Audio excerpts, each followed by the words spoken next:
नमस्कार, आप देख रहे हैं डीसी न्यूज इंडिया और मैं हूं आपके साथ संजय मिश्रा। एक नजर अब तक की 5 बड़ी खबरों पर। हिंदू धर्म के सबसे पवित्र और महत्वपूर्ण पर्वों में से एक महाकुंभ मेले का आगाज हो चुका है। ये महाकुंभ मेला हर 12 साल में एक बार होता है और दुनिया भर से लाखों भक्तों और तीर्थयात्रियों को अपनी ओर आकर्षित करता है। साल 2025 के महाकुंभ मेले का आगाज 13 जनवरी यानी आज से शुरू हो चुका है और उसका समापन 26 फरवरी 2025 को महाशिवरात्रि के दिन होगा। महाकुंभ में सबसे खास होता है शाही स्नान, जिस पर दुनिया भर के लोगों की आंखें टिकी होती है। शाही स्नान के साथ साथ इस मेले का मुख्य आकर्षण नागा साधु होते हैं। दरअसल नागा साधुओं का जीवन अन्य साधुओं की तुलना में सबसे कठिन माना जाता है और उनका संबंध शैव परंपरा की स्थापना से जुड़ा हुआ है। कुंभ का आयोजन हरिद्वार, उज्जैन, नासिक और प्रयागराज में, जहां गंगा, यमुना और सरस्वती का संगम होता है, 4 पवित्र स्थानों पर किया जाता है। इसलिए नागा साधु बनने की प्रक्रिया भी इन्हीं 4 जगहों पर होती है।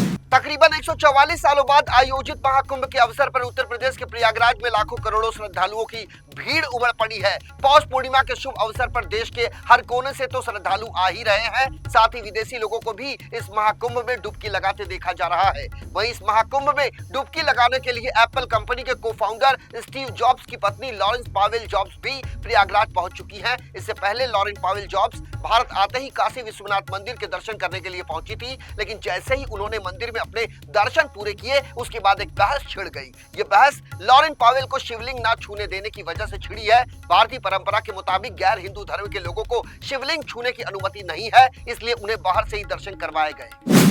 प्रयागराज के महाकुंभ का एक वीडियो इस समय सोशल मीडिया पर बड़ी तेजी से वायरल हो रहा है, जिसमें महाकाल गिरी बाबा उर्फ हठ योगी बाबा एक यूट्यूबर को बेकार के सवाल पूछने पर चिमटे से पीटते हुए नजर आ रहे हैं। वीडियो में देखा जा सकता है कि यूट्यूबर बाबा से सवाल कर रहा था, जो बाबा को नागवार गुजरा, जिसके बाद गुस्से में बाबा ने अपना चिमटा उठाया और यूट्यूबर को पीटना शुरू कर दिया। इस दौरान बाबा बार बार यूट्यूबर को डांटते हुए ये कहते दिखे वो फालतू के सवाल पूछना बंद करे। दरअसल महाकाल गिरी बाबा महाकुंभ में अपनी खास पहचान के लिए जाने जाते हैं। बाबा ने सालों से एक हाथ को हवा में उठाए रखा है, जो उनके कठोर तप और साधना का प्रतीक माना जाता है। बाबा के भक्तों का कहना है कि उनका गुस्सा असाधारण नहीं है। सोशल मीडिया पर कुछ लोग बाबा की आलोचना कर रहे हैं तो कुछ उनका समर्थन कर रहे हैं। समर्थकों का कहना है कि बाबा ने अपने सम्मान की रक्षा के लिए ऐसा किया। वहीं कुछ लोग ये भी पूछ रहे हैं कि यूट्यूबर ने आखिर ऐसा कौन सा सवाल पूछ लिया कि बाबा ने अपना आपा ही खो दिया।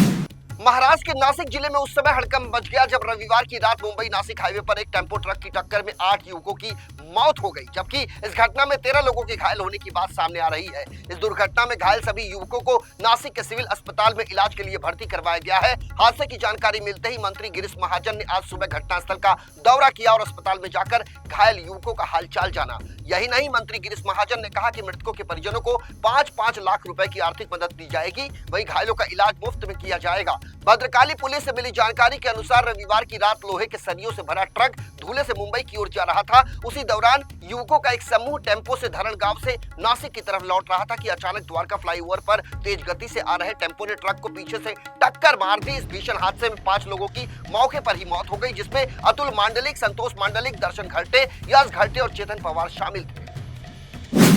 नवी मुंबई के खारघर में स्थित इस्कॉन मंदिर का निर्माण कार्य पूरा हो चुका है। ये मंदिर तकरीबन 9 एकड़ में फैला हुआ है, जिसमें से 2.5 एकड़ क्षेत्र में भव्य मंदिर बनवाया गया है। 15 जनवरी को प्रधानमंत्री नरेंद्र मोदी के हाथों इस मंदिर का लोकार्पण किया जाएगा। इस मौके पर महाराष्ट्र के राज्यपाल और मुख्यमंत्री देवेंद्र फडणवीस समेत कई राजनीतिक हस्तियां मौजूद रहेंगी। इससे पहले 9 जनवरी से यहाँ सांस्कृतिक और धार्मिक कार्यक्रमों का आगाज हो चुका है। भजन सम्राट अनुज जलोटा भी यहाँ अपनी प्रस्तुति दे चुके हैं। इसके अलावा अभिनेत्री हेमा मालिनी भी इस कार्यक्रम में शामिल होने वाली है। दरअसल इस्कॉन मंदिर के सूरदास महाराज का ये कहना है कि पहले जब वे गीता का प्रचार करने के लिए दूर दराज से यहाँ आते थे तो लोगों ने उन्हें यहाँ एक मंदिर बनाने की सलाह दी थी। इसके बाद उन्होंने सिडको से जमीन लेकर मंदिर बनाने का काम शुरू किया। दरअसल नवी मुंबई के खारघर में मंदिर के निर्माण में करीब 200 से 250 करोड़ रुपए की लागत आई है और अब ये भव्य मंदिर बनकर तैयार हो चुका है। मंदिर के महाराज ने जो जानकारी दी है उसके अनुसार नवी मुंबई में अंतर्राष्ट्रीय कृष्ण भावना संघ का क्षेत्र तकरीबन 9 एकड़ में फैला हुआ है, जिसमें 5 एकड़ में उन्होंने